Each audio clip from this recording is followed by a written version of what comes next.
Dog, dog, dog.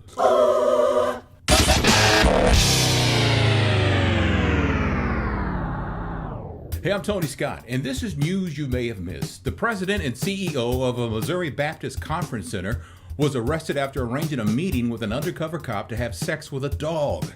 Jerry Hill, who's 56 years old, allegedly took an ad out on Craigslist. Now, Boone County Sheriff Detective Tracy Perkins said her office was tipped off that someone was looking for sex with a dog or other type of animal. She wouldn't say what other type, though. An undercover cop exchanged emails with Jer offering a dog for sex. Now, he was taken into custody in Columbia, Missouri, and released on a $1,000 bond.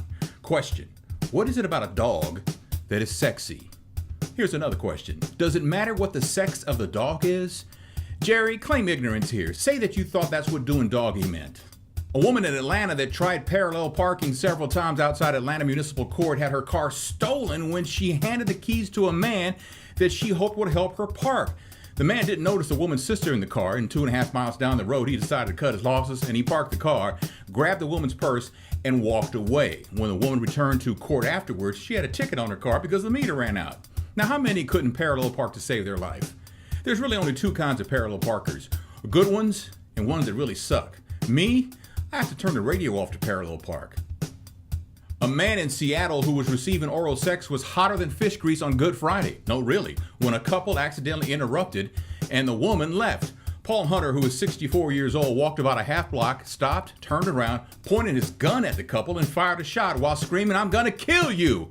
Police tracked him down. Paul had a tuxedo on and a 9mm in his waistband. Cops say he was extremely intoxicated and refused to talk to police. No bail on the felony assault charge. Pro tip here, Paul: if you have any kind of sex outside, you run the risk of being interrupted. You have to accept that. Kind of like buying a computer. In a few years, it's going to be old, outdated, and unable to perform.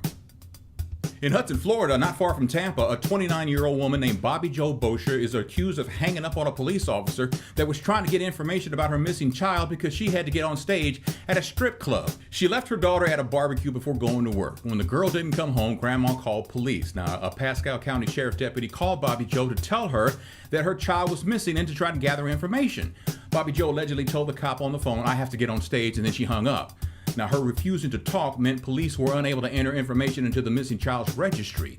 The little girl was found safe around 9 that night, unharmed. Mother of the Year nominee Bobby Jo was arrested for resisting an officer and obstruction. Now, she says she didn't hang up. She says she transferred to another call. I say, Bobby Jo, your daughter is missing. Put your ass back in your pants and go help find your child. In Spain, a teenager was electrocuted after he peed on a streetlight at a music festival. The teen was seen convulsing on the ground, and attempts to revive him were unsuccessful. The rest of the celebration, in its 30th year, were canceled. Now, this is a great time to ask parents of sons if they taught them the GBT rule. My father taught me. You don't know the GBT rule? Grass, bush, tree. When you absolutely have to pee outside, always on the grass or on a bush or on a tree. Never ever on a fence or a street light. Never, ever. Never around any metal, ever. A Colorado woman was impaled in the buttocks with a metal pole after she crashed her truck while texting. Christina Johns had just dropped off her daughter at school, going 20 miles an hour, when she decided to voice text a friend, and she looked down for a second and she slammed into a rail. The pole had to be sawed off on both ends just to get Christina out and to the hospital. She says she lost count after 40 stitches, but she should make a full recovery, but will have to get around with a walker for a while. That texting and driving is the worst thing, man. Maybe as bad as driving drunk, because more people drive and text than drive drunk. Hey, that's all I got. Please, a thumbs up and subscribing. It's free and it's an awesome gesture. You can support me also on patreon.com/TonyScottMedia. The link is below. And subscribe to my newsletter at talkin360.com. Thanks for watching news you may have missed. I'm Tony Scott.